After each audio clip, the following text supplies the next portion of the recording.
শুভ সকাল আমার প্রিয় পরিবার, সবাই কেমন আছেন? নিশ্চয় সবাই ভালো আছেন, সুস্থ আছেন, আর আমিও আছি ভালোই। ডিডিএস ব্লগ থেকে আমি সীমা আবারও এসেছি নতুন আরেকটি ব্লগ ভিডিও নিয়ে। আজকের ব্লগ একদম সকালবেলা থেকেই শুরু করেছি। দেখুন কত কুয়াশা পড়েছে। গতকাল এসেছি বিয়ের বাড়ি থেকে, শরীরটা একদম ভালো লাগেনি, তাই আসার বা ঘরে আসার পরও কোনো ভিডিও করিনি। জানেন, আমাদের ওইদিকে না এখন প্রচুর কুয়াশা জানেন, আর মধ্যে প্রচুর ঠান্ডা। যেদিন রিসেপশন পার্টি ছিল ওদিন রাত্রিবেলায় এসে গেছি আমরা সবাই একসাথে। ঘরে এসে কাপড় চোপড় পাল্টিয়ে হাত মুখ ধুয়ে ফ্রেশ হয়ে মনের মতো ঘুম দিয়েছি। জানেন, বিয়ে বাড়ি না, খাওয়া দাওয়া তো ঠিকঠাক মতো হয়েছে, ঠিক আছে, কিন্তু ঘুমটা ভালো করে হয়নি। আর ঘরে এসে যখন ঘুমিয়েছি তখন শরীরটা খুব ভালো লেগেছিল। মর্নিং ওয়াক সেরে হাত মুখ ধুয়ে ফ্রেশ হয়ে লেগে পড়লাম আমার সংসারের কাজে। কয়েকটা দিন বাসা বাড়িতে ছিলাম না বলে ঘরে এমন অবস্থা হয়েছে, ঘরের মধ্যে জায়গায় জায়গায় মাকড়সার জাল বেঁধে ঘরটা যেন এত নোংরা হয়েছে, কি আর বলবো। তাই আজ আমি লেগে পড়লাম ঘরের কাজ বা পরিষ্কার করতে।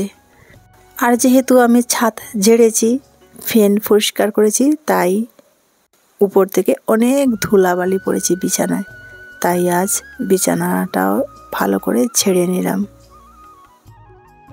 কটা দিন বিয়ে বাড়ি খুবই আনন্দ ফুর্তি করে কাটিয়েছি, আবারও এসে পড়লাম আমার সংসারের কাজে। তো বন্ধুরা, আজ থেকে শুরু। তো আজ আমি কি করব না করব সেটাই শেয়ার করব আপনাদের মধ্যে। কি বলবো, বাসা বাড়িতে যদি কটা দিন না থাকা যায় তাহলে যে বাসার কি অবস্থা হয় তা বলা মুশকিল। যদিও বা ছেলে বর ঘরে ছিল, কিন্তু ওরা তো নিজের কাজে ব্যস্ত ছিল। সংসারের কাজ ওরা কি করে করবে বলুন।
আমার তো বিছানা গোছানো শেষ, তো আমি স্নান করার জন্য একটু জল বসিয়ে দিলাম, কেননা বাইরে প্রচুর ঠান্ডা, আর এই ঠান্ডার মধ্যে ঠান্ডা জল দিয়ে স্নান করতে একদমই পারবো না।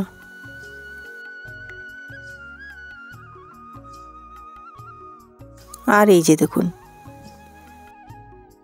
কটা দিন তো বিয়ে বাড়ি খুবই আনন্দ ফুর্তি করে কাটিয়েছি, আর এখন হচ্ছে বিয়ের আসলি মজা। এটা হচ্ছে আমার সেই বিয়ে বাড়ি যে কাপড় চোপড়গুলো নিয়েছিলাম সেগুলো এখন ব্যাগ থেকে বের করছি। সেখানে শুধু পরেছি, পাল্টিয়েছি, আর ব্যাগে আবার ঢুকিয়ে দিয়েছি। দেখুন কি অবস্থা আমার। সবগুলো বের করে যেগুলো আমি ধুতে হবে সেগুলো ধুবো, আর যেগুলো আমার না ধুলে চলবে সেগুলো আমি একটু রোদেতে দিয়ে শুকিয়ে নেব। কাপড়গুলো না নেওয়ার সময় আমার কোনো কষ্ট হয়নি, শুধু বের করেছি আর ওই ব্যাগের ভেতর ঢুকিয়ে দিয়েছিলাম। আর এখন হচ্ছে সবগুলো কেচাকুচির পালা। যখন এত কাপড় একসাথে বেরোয় না, তখন মনে হয় আর কোথাও যাব না।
সারাদিনের কাজ শেষে রান্নাবান্না তো করতে হবে। তো আজ রান্না করেছি ঢেঁড়স আলু দিয়ে, শুটকি মাছ দিয়ে চচ্চড়া, পেঁয়াজ রসুন দিয়ে বড় শুটকি দিয়ে চচ্চড়া, বিন আলু গামাকা করে করেছি আর সাথে স্যালাড। তো বন্ধুরা রান্নাবান্না তো আমি কিছুই শেয়ার করিনি, তো চলে এসেছি খেতে। কি আর বলবো, বাইরের খাবার যতই ভালো হোক না কেন নিজের ঘরের খাবারের টেস্টই আলাদা, তাই না? যেখানে আছে শান্তি আর ভালোবাসা। আমি কোটা দিন বাসা বাড়িতে ছিলাম না বলে আমার বড় মশাইয়ের ভীষণ কষ্ট হয়েছে জানেন। ও তো কোনো দিন রান্নাবান্না করেনি, আর আমি যাওয়ার পর সারাদিনের শেষে রাত্রিবেলা যখন এসে রান্না করতো, আমি যখন ফোন করতাম বলতাম কি রান্না করেছো, ওই তো ডিম অমলেট করে নিয়েছি, বা কোনো দিন বলতো যে ডিম দিয়ে পাতলা ঝোল করে নিয়েছি। তখন না আমার ভীষণ কষ্ট লাগতো, কি আর করব।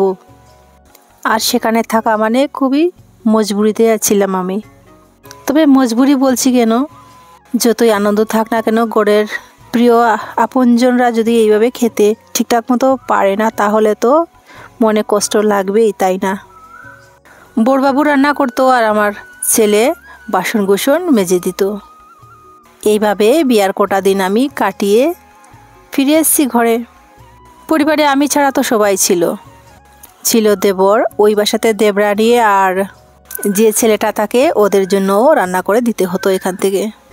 তো সবার রান্না করতে বড়বাবুর ভীষণ কষ্ট হতো, বলতো না কিছু, শুধু ওটাই বলতো যে আজ এই রান্না করেছি সেই রান্না করেছি। আমি তো বুঝতাম কীভাবে রান্না করছে ও। কি বলবো, বিয়ে বাড়ি তো এতদিন মাছ মাংস দিয়ে খেয়েছি, আর বাসায় এসে যখন শুটকি মাছ দিয়ে ভাত খাচ্ছি না ভীষণ ভালো লাগছিল।